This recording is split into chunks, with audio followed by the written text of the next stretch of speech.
Le Cyrano de Bergerac est à l'hivernage. Pas de passagers, mais le personnel chargé de l'entretien du navire vit toujours à bord.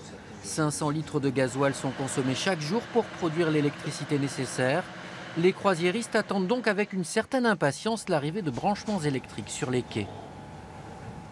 Déjà, on ne doit pas polluer, il y aura l'échappement du moteur qui sera coupé, donc ça c'est une bonne chose.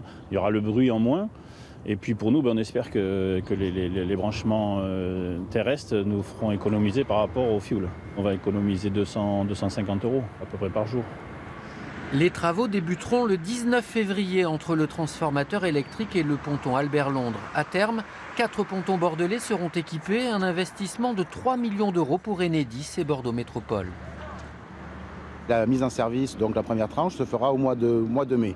Et on fera la suite donc à la période d'hivernage des paquebots fluviaux, c'est-à-dire entre décembre et mars 2019. Les bateaux sont de divers croisiéristes, sont avec des technologies de schéma électrique qui peuvent être différentes. Et donc nous, ce qu'on a voulu, c'est trouver une technologie et une façon d'alimenter à quai ces bateaux qui permettent de fonctionner pour tous les bateaux.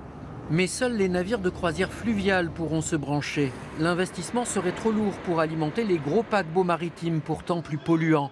L'élu écologiste Pierre Urmic voudrait donc imposer aux croisiéristes de s'équiper pour réduire leurs émissions de gaz. Ce sont des filtres, des nettoyages de fumée qui sont à l'intérieur des cheminées et qui permettent de diminuer jusqu'à 90% des oxydes d'azote, des oxydes de soufre, du CO2, des particules fines. Donc tout ça s'avère relativement efficace. Ça serait bien que la ville de Bordeaux soit un peu une ville pionnière aussi, qu'on leur impose des systèmes de nettoyage des fumées.